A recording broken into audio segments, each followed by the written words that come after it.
জয়ের আগে আমাকে যোগাযোগ করেছে যখন দেখছে যে নির্বাচনে একেবারেই নিশ্চিতভাবেই এখানে স্বতন্ত্র হিসেবে আমি জয়ী হতে যাচ্ছি, তখন যোগাযোগ করেছে, বলেছে তাদের সঙ্গে বসলে ভালো হবে, আরো বড় কিছু পাবো।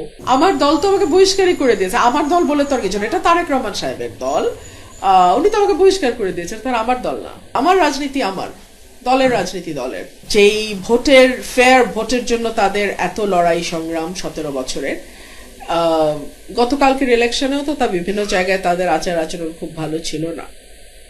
হ্যাঁ, আওয়ামী লীগের ছায়া তো কিছু কিছু এখনই দেখতে পাচ্ছি। কুৎসিত মন্তব্য করেছে বিএনপির পদধারী নেতারা।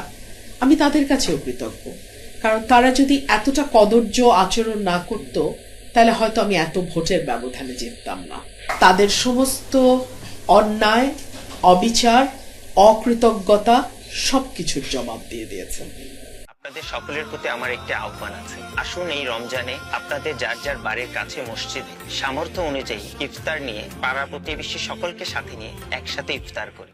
কারণ আপনাকে যদি দলগতভাবে বিএনপি দলে আমন্ত্রণ জানায়, সেক্ষেত্রে আপনার পদক্ষেপ কি হবে?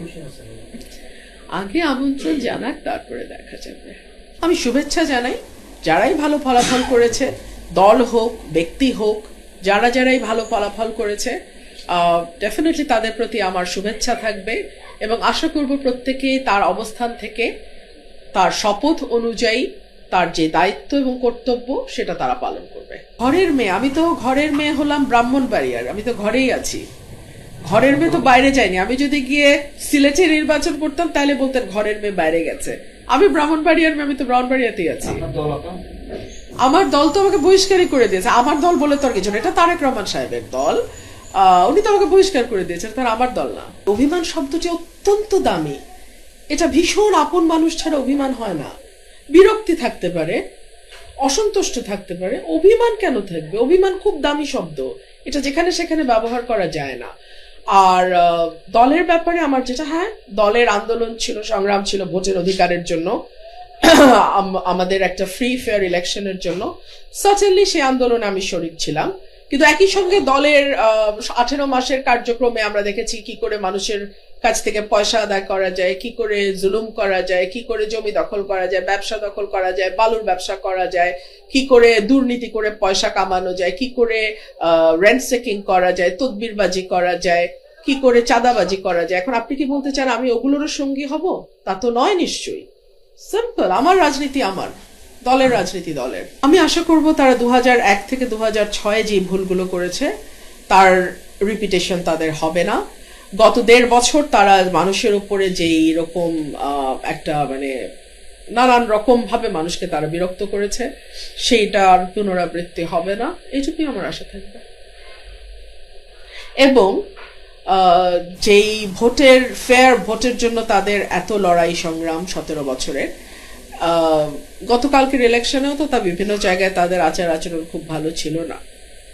হ্যাঁ, আওয়ামী লীগের ছায়া তো কিছু কিছু এখনই দেখতে পাচ্ছি। তো আশা করবো এগুলো কম হবে, থাকবে না। আমি আমার এলাকার সাধারণ মানুষের কাছে ভীষণভাবে ঋণী, আমি দায়বদ্ধ এবং আমার সমস্ত পরিকল্পনা এখন সরাইল আশুগঞ্জকে ঘিরে হবে। আমি যেটা করেছি আমি আমার দেশের জন্য করেছি, আমি দেশের মানুষের জন্য করেছি। 5ই আগস্টের আগে আপনি ভিডিও ফুটেজগুলো দেখবেন, একমাত্র নোন ফেস কোন দল থেকে আপনি আমার চেহারা দেখেছেন। আমি 1 তারিখ, 2 তারিখ, 3 তারিখ, 4 তারিখ, 5 তারিখ 24 সাল অগস্ট মাস আমি মাঠে ছিলাম। এখনো ভিডিওগুলো আছে, সবার কাছে আছে। সো আমি যা করেছি আমার মানুষের জন্য করেছি, আমি ভবিষ্যতে যা করব আমার মানুষের জন্যই করব। দল থেকে কি আপনার সাথে এই মুহূর্তে ইতিমধ্যে যোগাযোগ করেছে কিনা বিএনপি থেকে? জয়ের পরে করেনি, জয়ের আগে আমাকে যোগাযোগ করেছে যখন দেখছে যে নির্বাচনে একেবারেই নিশ্চিতভাবেই এখানে স্বতন্ত্র হিসেবে আমি জয়ী হতে যাচ্ছি, তখন যোগাযোগ করেছে, বলেছে তাদের সঙ্গে বসলে ভালো হবে, আরো বড় কিছু পাবো, এমপির চেয়েও বড় কিছু পাবো, মন্ত্রিত্ব আর কি হতে পারে। আমি না বলে দিয়েছি, আমি বলেছি 12 তারিখের পর যদি কথা হয় 12 তারিখের পর হবে। গতকালকে রাতেও দেখলাম কেউ কেউ ফোন দিয়েছে, হয়তো অভিনন্দন জানানোর জন্যই দিয়েছে, জানি না আমি, তবে সেই ব্যাপারে আসলে আমার কোনো আগ্রহ নাই। এমনকি আমি বলছিলাম যে যারা আমাকে ভোট দিয়েছে যারা আমার পেছনে শ্রম দিয়েছে, যারা দিনের পর দিন রাতের পর রাত না ঘুমিয়ে কাজ করেছে, এবং যারা আমাকে অর্থ সাহায্য করেছে, যারা মোটামুটি আমার এই মাঠটাকে গত 1.5-2 বছর ধরে প্রস্তুত করেছে। আমার এই ইলেকশনের প্রস্তুতি কিন্তু 22 দিন বা 25 দিনের প্রস্তুতি না। এই প্রস্তুতি আমার 5ই অগস্টের পর থেকে আমি প্রতি সপ্তাহে অন্তত 4-5 দিন এলাকায় থাকতাম। সো এই প্রস্তুতি অনেক আগের প্রস্তুতি, এবং এটা আমার নেতা কর্মীদের প্রস্তুতি। সো এই জয়টা আমার না, এই জয়টা আমার ভোটারের। আর যারা আমাকে ভোট দেয়নি, আমার ব্যাপারে অশালীন কুৎসিত মন্তব্য করেছে বিএনপির পদধারী নেতারা, আমি তাদের কাছেও কৃতজ্ঞ। কারণ তারা যদি এতটা কদর্য আচরণ না করতো, তাহলে হয়তো আমি এত ভোটের ব্যবধানে জিততাম না। মানুষ ব্যালটে তাদের সমস্ত অন্যায়, অবিচার, অকৃতজ্ঞতা সবকিছুর জবাব দিয়ে দিয়েছে।